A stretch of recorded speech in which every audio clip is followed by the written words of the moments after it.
नमस्कार मंडळी, आपण आत्ताच नवीन किचन बनवले आहे। याची संपूर्ण जी फिनिशिंग आहे ती संपूर्ण ॲक्रेलिकमध्ये केलेली आहे आणि आपण एक्स्ट्रा लुक येण्यासाठी दोन साईडला बॉक्स केले, त्यासाठी लॅमिनेट यूज केलेत। आणि ते आपण सर्व्हिस काउंटर म्हणून इथे याच्यावर आता ग्रेनाइट लावायचं बाकी आहे आणि इथे सर्व्हिस काउंटर म्हणून एक बॉक्स दिला आहे। आणि ते आपण एस बास्केट न यूज करता आपण इथे टंडममध्ये पूर्ण किचन ट्रॉली केलेले आहेत, किचन ड्रॉर्स।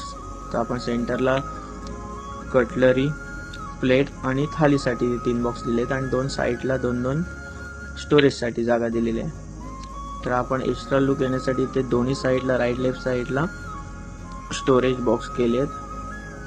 त्या स्टोरेज बॉक्सला आपण हायड्रॉलिक डोअर्स केलेत आणि त्याला आपण फ्लुटेड ग्लास लावले आहे आणि सिंक आहे त्याच्या खाली, त्यामुळे त्याच्या खाली आपण प्रोफाइल लाईट दिलेली आहे।